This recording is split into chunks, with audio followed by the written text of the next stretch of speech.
বাংলাদেশে ভারতের অবৈধ পুশিন নিয়ে ঢাকা দিল্লি যোগাযোগ হচ্ছে। ঢাকায় ভারতের হাইকমিশনারকে বলা হয়েছে, কোনো বাংলাদেশি অবৈধভাবে ভারতে থাকলে যথাযথ প্রক্রিয়ায় তাকে ফেরত পাঠানো হোক। রোববার সচিবালয়ে আইন শৃঙ্খলা সংক্রান্ত কোর কমিটির বৈঠক শেষে একথা জানান স্বরাষ্ট্র উপদেষ্টা।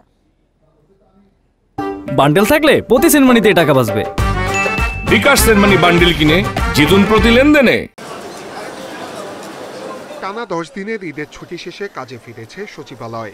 দীর্ঘদিন পর সহকর্মীদের কাছে পেয়ে উচ্ছ্বসিত কর্মকর্তা কর্মচারীরা। উপদেষ্টারাও কর্মকর্তার সঙ্গে শুভেচ্ছা বিনিময় করেন।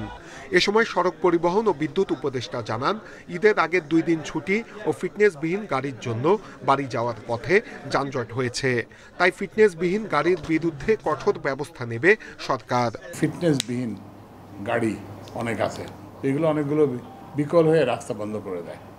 তো আমরা এই যে রমজানের কথা বিবেচনা করে এই ফিটনেসবিহীন গাড়ি এবং এই যে পুরনো গাড়ির বিরুদ্ধে করি না, কিন্তু এখন এটা পুরো দমে ব্যবস্থা নেওয়া হবে। মৎস্য প্রাণী সম্পদ উপদেষ্টা জানান, এবার সারা দেশে 97 লাখ পশু কোরবানি হয়েছে। তবে প্রস্তুত ছিল 1.25 কোটি। 25 লাখ পশু বাড়তি থাকার বিষয়টি দেশের জন্য স্বস্তির। রাজনৈতিক কোরবানি হয়নি বলে এবার বড় গরুর বিক্রি কম। বড় গরু এবার বিক্রি হয়নি তেমন, তার মানে রাজনৈতিক গরু মানে কোরবানি হয়নি আর কি, সেটা ছিল। আর চামড়ার ব্যাপারটাও যেটা দেখলাম যে স্থানীয়ভাবেও ওরা ডিসিরা মানে প্রশাসন ভালোই চেষ্টা করেছেন। এদিকে আইন শৃঙ্খলা সংক্রান্ত কোর কমিটির বৈঠক শেষে স্বরাষ্ট্র উপদেষ্টা জানান, পুশিন নিয়ে ঢাকা দিল্লি যোগাযোগ হচ্ছে।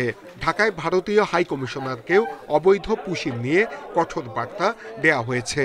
জঙ্গলের ভিতরে ফেলায় যাওয়া, নদীর উপরে ফেলায় দেওয়া, একটা লেকের উপরে ফেলায় যাওয়া, এটা কিন্তু কোনো সভ্য দেশের কিন্তু হওয়া উচিত না। তো এই জন্য আমরা অনুরোধ করছি, আমাদের যদি নাগরিক থাকে আমরা তোমরা প্রপার চ্যানেলে পাঠাও, আমরা নিয়ে নিই। স্বরাষ্ট্র উপদেষ্টা আরও বলেন, পুলিশ মানবিক হয়ে কাজ করছে বলে অনেকের কাছেই মাঠে তাদের নিষ্ক্রিয় মনে হচ্ছে। পুলিশ প্রস্তুত আছে অবশ্যই। নূরে আলম, ইন্ডিপেন্ডেন্ট নিউজ, ঢাকা।